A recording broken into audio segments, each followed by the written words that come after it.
भाग्य की दौलत।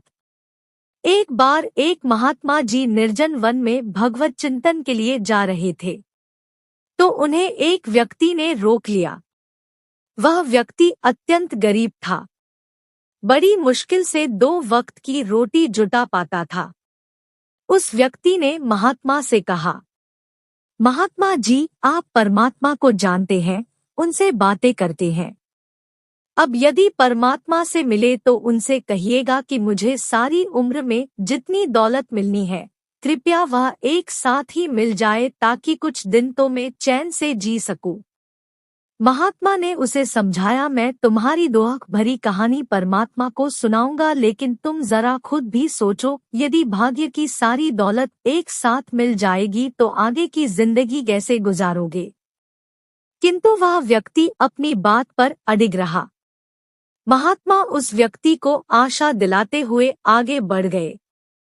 इन्हीं दिनों में उसे ईश्वरीय ज्ञान मिल चुका था।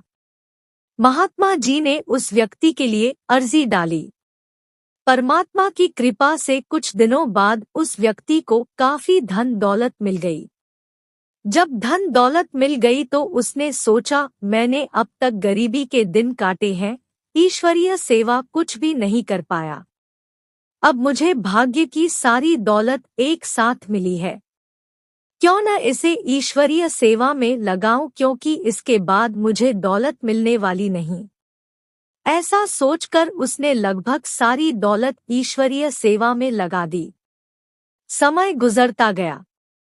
लगभग 2 वर्ष पश्चात महात्मा जी उधर से गुजरे तो उन्हें उस व्यक्ति की याद आई।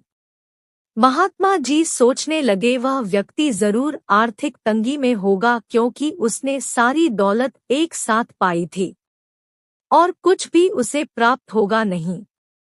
यह सोचते सोचते महात्मा जी उसके घर के सामने पहुंचे।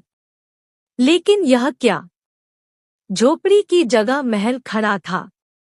जैसे ही उस व्यक्ति की नजर महात्मा जी पर पड़ी, महात्मा जी उसका वैभव देखकर आश्चर्यचकित हो गए। भाग्य की सारी दौलत कैसे बढ़ गई। वह व्यक्ति नम्रता से बोला, महात्मा जी, मुझे जो दौलत मिली थी वह मैंने चंद दिनों में ही ईश्वरीय सेवा में लगा दी थी। उसके बाद दौलत कहाँ से आई मैं नहीं जानता।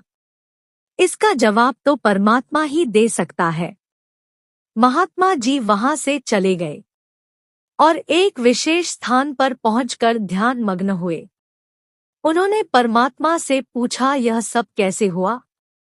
महात्मा जी को आवाज सुनाई दी, किसी की चोर ले जाए, किसी की आग जलाए।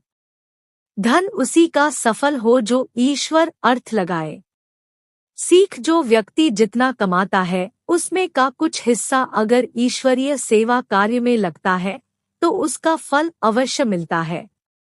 इसलिए कहा गया है, सेवा का फल तो मेवा है।